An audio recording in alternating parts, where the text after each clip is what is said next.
자작나무. 7월 어느 날 고등학교 1학년인 나는 아버지와 별로 감정이 좋지 않았다.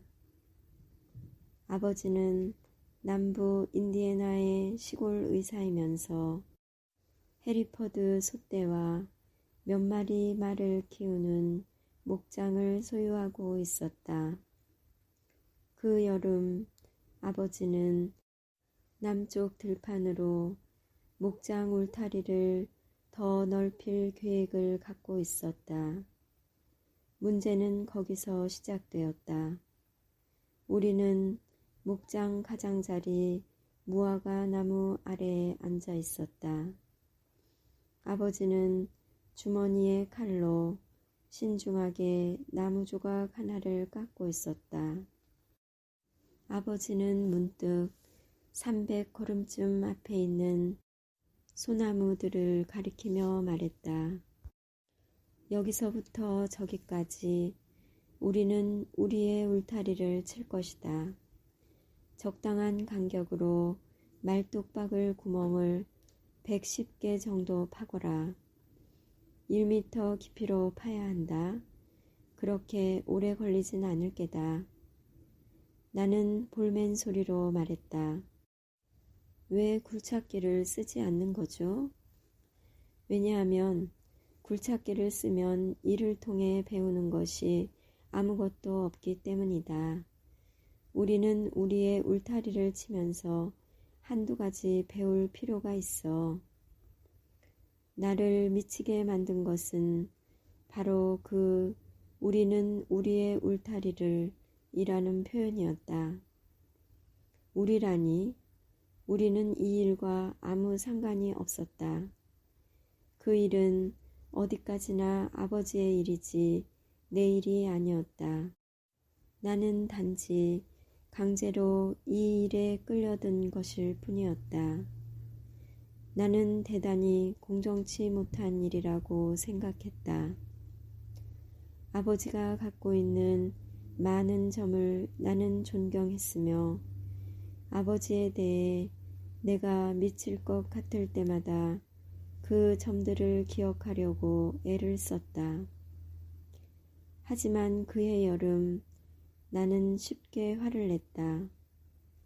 어느 날 저녁 우리가 가축대를 점검하고 있을 때 아버지는 문득 목장 연못 동쪽 둑에서 자라고 있는 자작나무 한 그루에 시선을 멈추었다.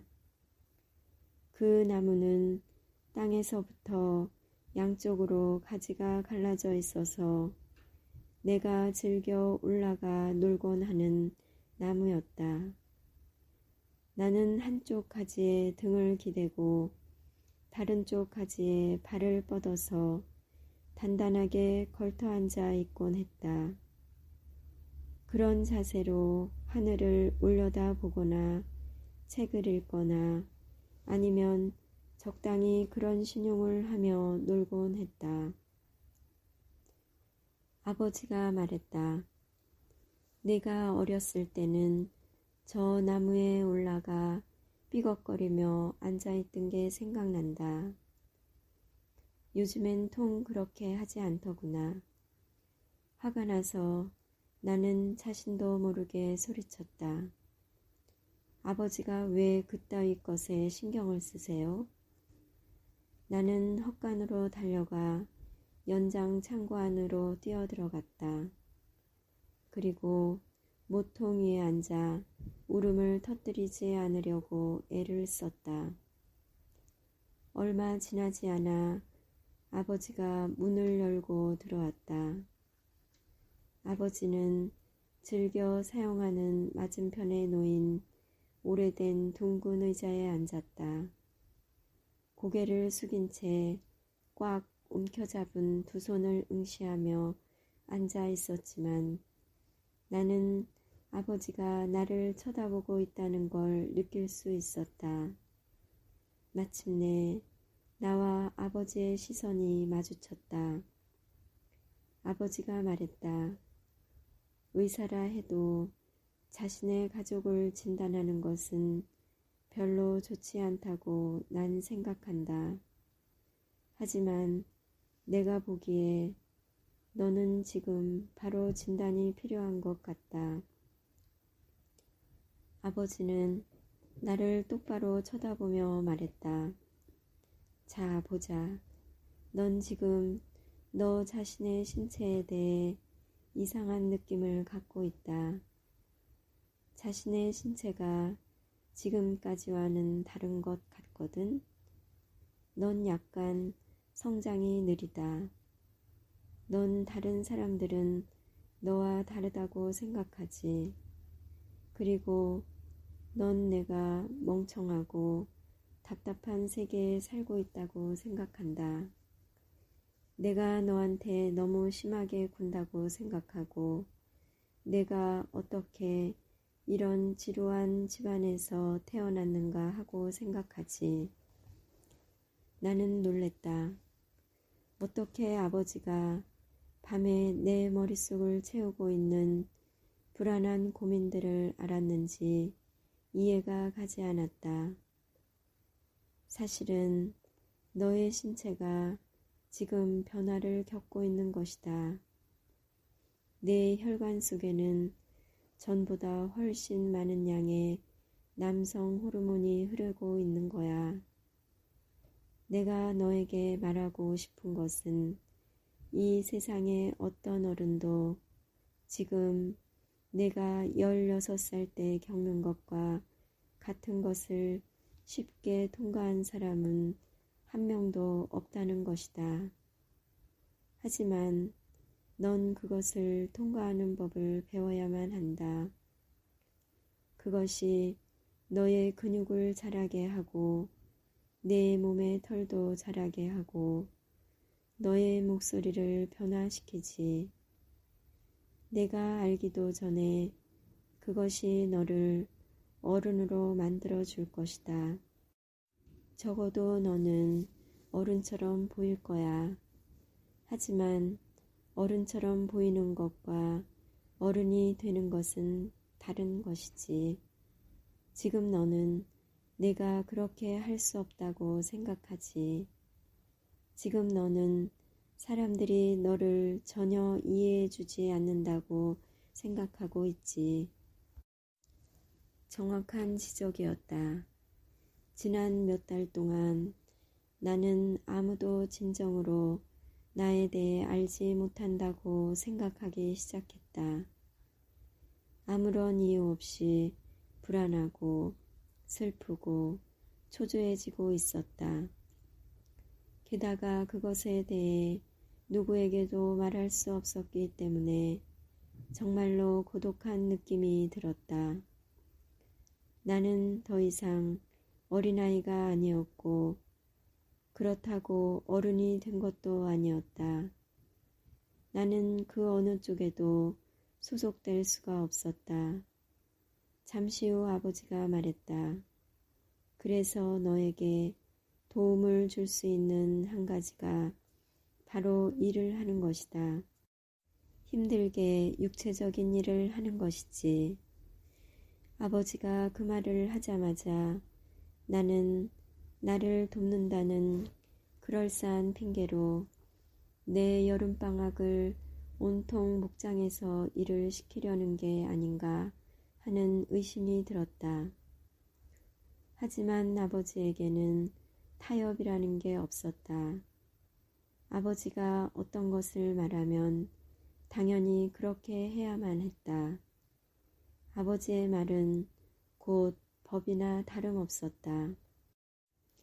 그 여름 나는 목장 남쪽 지대를 따라 새로운 울타리가 쳐질 장소에 곡괭이로 말뚝박을 구멍을 파고 있었다. 날마다 오전 내내 그 일을 했다. 손바닥에 물집이 생기고 굳은 살이 박힐 때까지 곡괭이를 땅바닥에 내리찍었다. 어느 날 나는 샤워를 하고 나오다가 내 어깨가 전보다 더 넓어진 것을 알아차렸다. 그 일을 하는 것이 무척 싫었지만 그래도 내가 느끼는 분노를 땅바닥에 내려 박을 수가 있어서 좋았다. 그것이 어쨌든 나를 기분 좋게 만들었다. 어느 토요일 아침 나는 아버지를 도와 헛간 지붕을 수리하는 일을 하고 있었다. 우리는 한참 동안 침묵 속에서 일을 했다.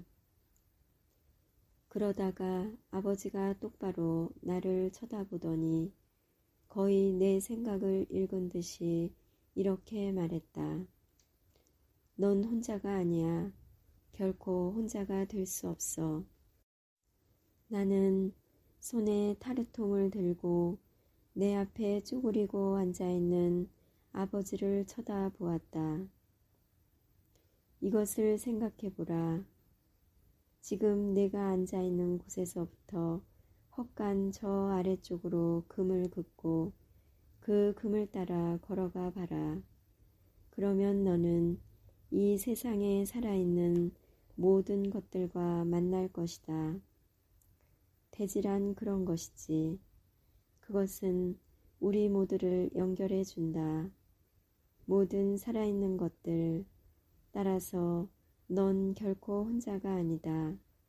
누구도 혼자가 아니지. 나는 마음속에서 그 말과 싸우기 시작했다. 하지만 세상에 있는 모든 것들이 서로 연결되어 있다는 그 생각이 나를 약간 기분 좋게 만들었기 때문에 반항적인 감정을 잠재우고 아무 말도 하지 않았다. 그해 여름 나는 점차로 허드렛 일을 하는 것에 잘 집중하기 시작했다. 목장에 더 진지하게 관심을 갖기 시작했고 서서히 이 불안한 시간을 헤쳐나갈 수 있다고 느끼기 시작했다. 내 몸은 점점 튼튼해졌고 얼굴과 다른 쪽에도 털이 나기 시작했으며 발도 완전히 커졌다. 아마도 희망이 보이는 듯했다. 여름이 거의 끝나갈 무렵 나는 내 자작나무 위에 앉아있기 위해 연못으로 내려갔다. 그것은 내 어린 시절의 세계로 마지막으로 방문하는 것과 같은 것이었다. 하지만 나는 너무 커서 더 이상 그 나무의 가지 사이에 올라앉을 수가 없었다. 내 몸에 적당한 공간을 얻기 위해서는 거의 3미터나 높이 올라가 아슬아슬하게 버티고 있어야만 했다. 내가 발을 뻗자 발을 딛고 있는 가지가 약하게 느껴졌다. 내 다리로 그것을 쉽게 내리누를 수가 있었다. 나는 더 힘껏 다리로 내리눌러 그 줄기가 마침내 땅바닥에 닿아 잡초들 사이에 흙에 닿을 때까지 휘어지게 했다.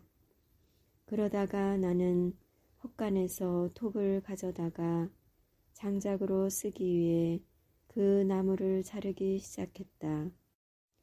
내가 아버지의 울타리 작업을 끝마친 날 나는 아버지가 목장 남쪽에 바깥으로 튀어나온 화강암 바위에 앉아있는 것을 보았다. 팔꿈치는 무릎 위에 올려져 있고 손은 그 사이에 꽉 움켜쥐고 있었다. 아버지의 낡은 모자는 머리 뒤에 걸려 있었다.